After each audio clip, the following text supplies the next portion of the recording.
5 seconds.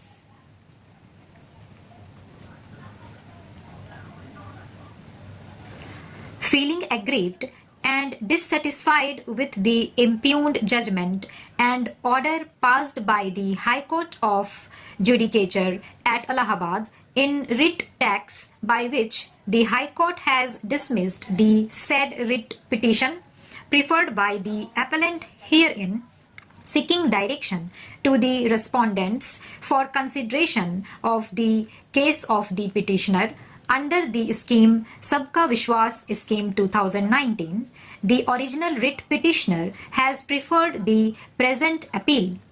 The facts leading to the present appeal in nutshell are that the appellant company registered with the Service Tax Department with a company engaged in providing hospitality services. The Service Tax Department conducted investigations as to the evasion of service tax by the appellant and issued show cause notices demanding payment of service tax under various categories such as accommodation in hotels, inn, guest house, restaurant services, etc. Proceedings under the Insolvency and Bankruptcy Code Act 2021 were initiated against the appellant company. The NCLT Delhi-wide order admitted the application filed by the financial creditors of the appellant under Section 7 of the IBC. Thus, on and from 11/09/2018, the corporate insolvency resolution process against the appellant commenced and the appellant was subjected to moratorium under Section 14 of the IBC on and from 11/09/2018. The Committee of Creditors constituted as per the provisions of the IBC in its 15th meeting unanimously approved the resolution plan submitted by NCJ Infrastructure Private Limited. That thereafter, the scheme of 2019 came to be introduced on 01/09/2019 under Section 125 of the Finance Act 2019 for availing the benefit of Sabka Vishwas Scheme 2019.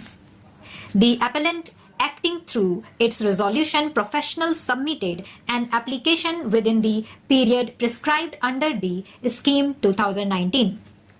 The applicant company was issued Form number 1 on 27/12/2019. At this stage, it is required to be noted that the last date for making the application under the Scheme 2019 was 31/12/2019.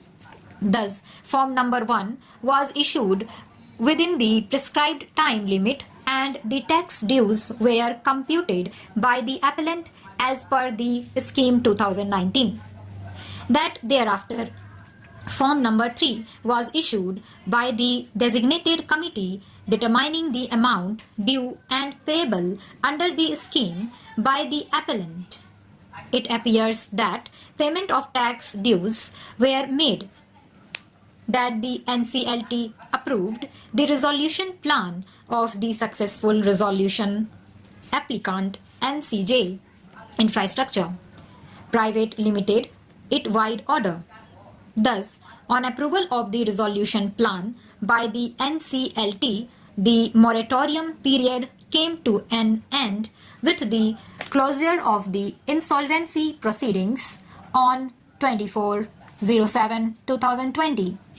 Subsequent to the acceptance of the resolution plan by the NCLT, the appellant wrote to the successful resolution applicant and the Commissioner, CGST and Central Excise, Agra, intimating them that the resolution process under the IBC had come to an end and that the appellant is ready and willing to make full amount of rupees 125 lakhs as ascertained by the designated committee in form number 3 wide communication dated 09/10/2020 to the Assistant Commissioner, the appellant explained that the settlement amount under the scheme 2019 could not be paid by the appellant before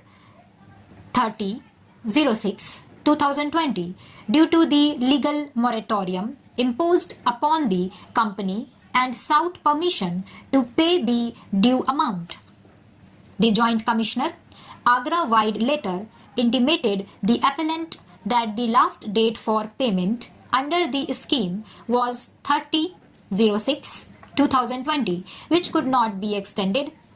Consequently, the request of the appellant was rejected, since the appellant could not obtain permission for payment of the dues post the lifting of the moratorium. The appellant approached the High Court by way of writ tax appeal. By the impugned judgment and order, the High Court has dismissed the said writ petition on the grounds that 1. The High Court shall not issue a direction contrary to the scheme. 2. The relief sought cannot be granted as the designated committee under the scheme is not existing. Feeling aggrieved and dissatisfied with the impugned judgment and order passed by the High Court, the original writ petitioner appellant has preferred the present appeal.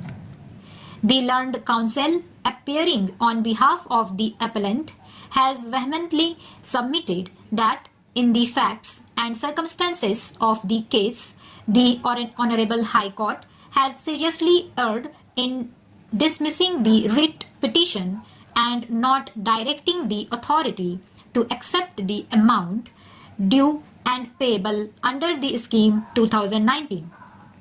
It is submitted that the Honorable High Court has erred in holding that the designated committee does not exist. It is submitted that the designated committee under the scheme was formed as per Rule 5 of the scheme 2019. The designated committee consists of the Central Excise and Service Tax Joint Commissioner,